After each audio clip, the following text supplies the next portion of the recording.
Well, first, LaDarius, your uncle was at the press conference today for the Courage Award.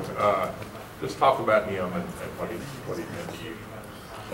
My uncle is a big part of my life. You know, the closest thing I've had to a father. You know, he's always been there for me, and we've gotten a lot closer since I, came to Auburn my freshman year. You know, I go stop by weekly. You know, whenever I'm not in class or practice or whatever, we talk, and we've gotten a lot closer since I've been down here, closer to him.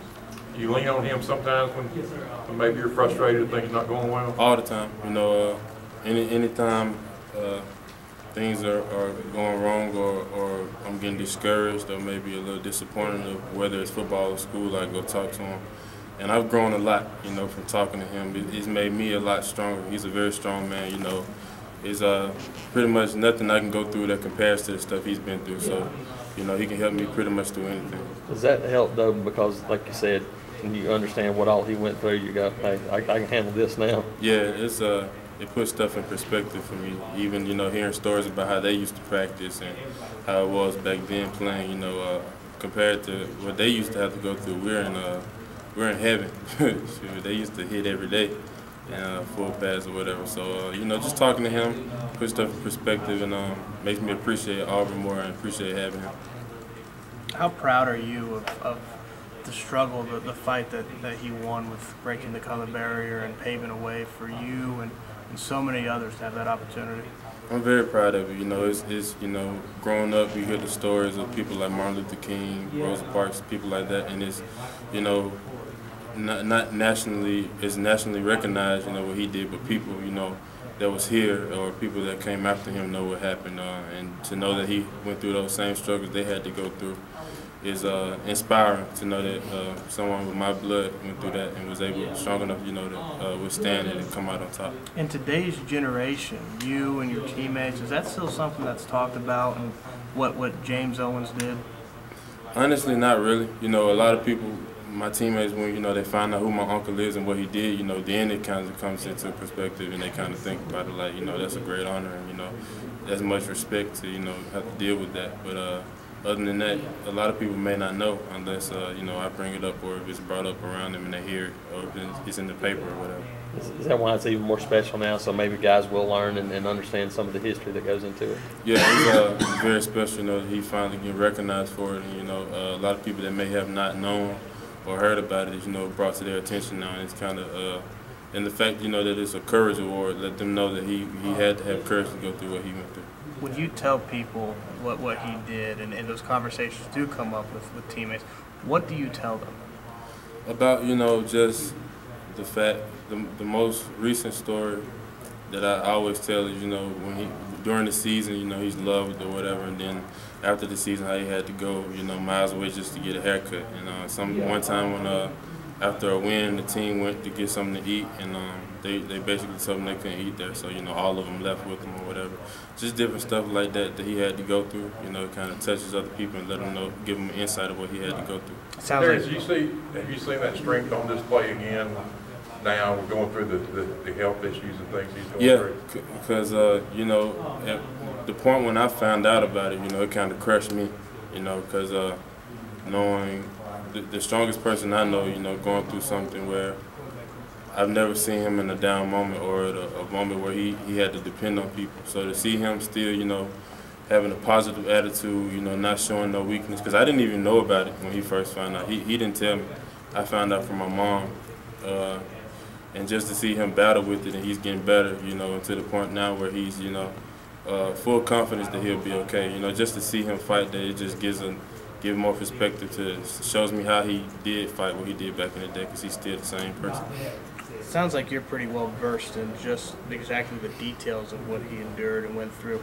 At what point in your life did you kind of have that first conversation with your uncle about, hey, this is how things were for him when he was your age?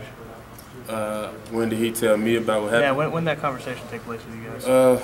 My freshman year, I kind of knew about it. Well, I heard about like I guess the surface of it. And then when I got redshirted, and it was kind of hard for me dealing with that. He kind of went deeper into it. And then last year is when we really just had, he really told me how it was, and what he had to go through and how proud of me he was that, you know, I'm here and that I'm, you know, doing good in school and battling out there on the field. You said that he told you that last year. What was the setting of the conversation? Where did that take place? At his house. You know, when I was dealing with, when I got hurt, you know, I was kind of just feeling down, feeling like no matter what I do, it's always an obstacle in my way. Like my first year got redshirted, then last year got hurt mid-season, you know. And then I was just going through some tough times, and he was there for me. He broke it down to me, you know, that it's not over, you know, just to keep fighting. Did he help you when Nick Bell died? I know that was really tough for you. Mm-hmm. Was he part of that? Yeah, he was there for me, you know, and the coaches as well. He kind of, basically all I needed really then was just people around me that loved me, you know, because my uncle really didn't know Nick as much, but he was just there for me as support, you know, and to help me get through that. Switching to football a little bit here, you know, T-Bell was saying earlier he didn't think that he saw a championship caliber effort in Starkville. Do you feel the same way? Do you feel like that was a little lax? Yeah, we could have played, should have played more hungry, you know, despite what the scoreboard said. I feel like we could have kind of got closer together, you know, and fought harder, you know, and it's a process, you know, of getting everyone on the same page of playing with championship effort, but we'll get there. You know, it takes certain things that you go through that are kind of pushed up in perspective. Like we learn from that. We look at the film and we saw what we didn't do and what we could have did. So, you know, first time shame on you, second time shame on me. So it shouldn't happen again. Colton Browning, a similar challenge to Taj Boyd. Coach Van Gore talking about just the challenges that he provides. Yeah, he seems like to me, he seems like he's a gutsy guy. You know, no fear in him. He's pretty much willing to take chances. He runs around a lot, so you have to probably can't even intimidate him, but hit him as much as you can, kind of bang him up. How tough is it when you face a quarterback that's going to get rid of the ball quick, and you just have to keep going, knowing that you may not be able to get there a whole lot of times? You got to just keep letting him know you're coming. You know, you can't slow down. You know, anticipating that he's going to get it out there before you get there. You know, you have to try to cheat your alignments maybe, or you know, have a more urgency. You know, because he's not going to let it go every time quick. You know, if you have to trust in your secondary and just do your part, and hopefully you get to him a few times. As an Auburn guy and knowing something of the history of the place and everything, how hard is it for you personally to swallow being sitting there 0-2 today?